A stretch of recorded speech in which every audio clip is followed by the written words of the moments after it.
paradise, a concept that's captivated humanity for millennia. But what if the Islamic version of paradise is more mind-blowing than we ever imagined? Oh, now you've got my attention. What makes this Islamic paradise so special? Well, it's not just fluffy clouds and harps. We're talking about a place so incredible that it's said no eye has seen, no ear has heard, and no mind can even comprehend its magnificence. It's like the ultimate VIP experience, but on a cosmic scale. That's quite a claim. So what are we talking about here? Golden streets? Endless buffets? Oh, it's way beyond that. Imagine trees so massive that their shade stretches for 100 years of travel. And get this, the fruit just hangs low, ready for you to pluck. No more struggling with those annoying plastic produce bags. 100 years of shade? That's one big tree. But what about drinks? I mean, all that fruit's going to make you thirsty, right? Well, that's where it gets really interesting. The Quran mentions rivers, but not just any rivers. We're talking about rivers of water that never goes stale, milk that never spoils, and get this, wine that doesn't cause intoxication. Wait a minute. Wine? I thought alcohol was a no-go in Islam. How does that work? Right, well, that's what makes it so fascinating. This paradise wine is described as pure and delightful, without any negative effects. It's like the ultimate reward for those who abstained in this life. Talk about delayed gratification. Oh, I see. So it's like all the pleasure without the hangover. Not bad. But what about the living situation? Are we talking cloud condos or what? Laughs. Cloud condos, I like that. But no, it's even more luxurious.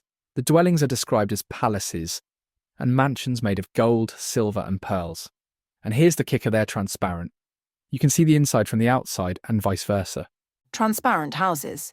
That sounds like a privacy nightmare. What if you're having a bad hair day in paradise? Chuckles. Well, I don't think bad hair days exist in paradise. But you're right, it does raise some interesting questions about privacy.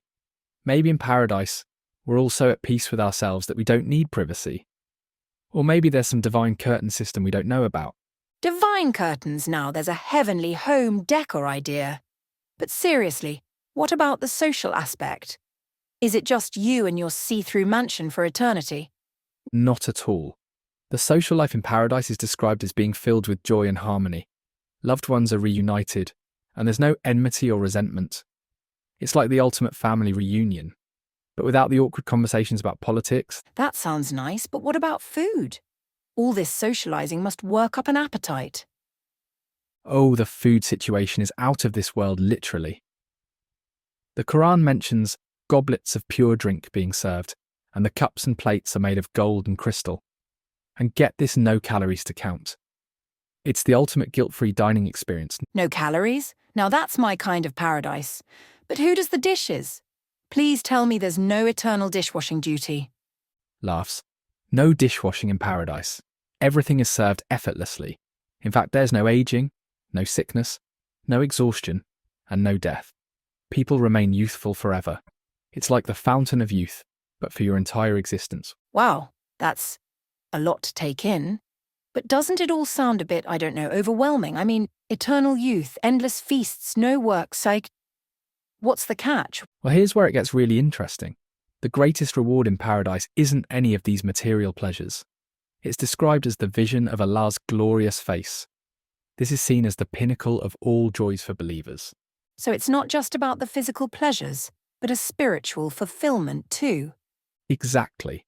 It's a holistic view of happiness and contentment. You know, this conversation has got me thinking about what my own idea of paradise would be.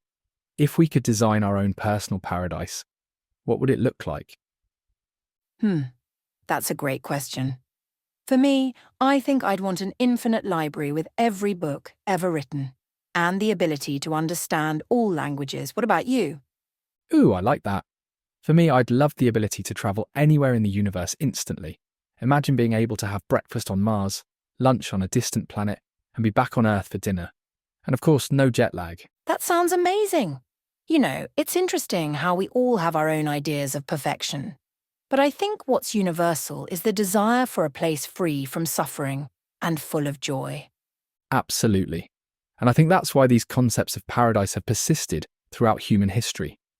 Whether it's the Elysian fields of Greek mythology, the Christian concept of heaven, or this Islamic view of paradise, Humans have always imagined a better place beyond this life. You're right. And it's not just about the afterlife, is it? These concepts can inspire us to create a bit of paradise right here on Earth. If we strive for peace, kindness, and beauty in our daily lives, we can bring a little bit of that heavenly ideal into our world. That's a great point. It's like the old saying, be the change you want to see in the world. If we all try to embody these ideals of paradise kindness, generosity, peace, imagine how much better our world could be.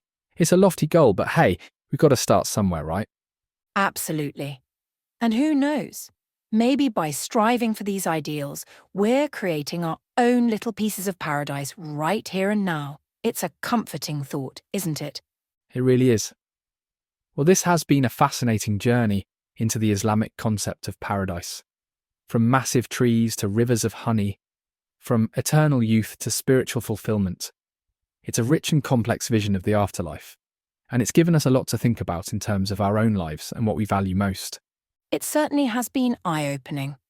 And I hope our listeners have enjoyed this exploration as much as we have. It's a reminder of the rich tapestry of beliefs and ideas that exist in our world. There's always more to learn and understand about each other. Absolutely. And on that note, I think it's time we wrap up this episode of Gen FM. Thank you all for joining us on this journey to paradise. Until next time, keep exploring, keep questioning, and keep imagining your own version of paradise. Who knows, maybe we'll all meet there someday, under the shade of that 100-year tree. And remember, whether you believe in an afterlife or not, we can all strive to create a little bit of paradise right here on Earth through kindness, understanding, and appreciation of the beauty around us. It's been a pleasure, as always. Until next time, keep seeking your own personal paradise, whatever that may be.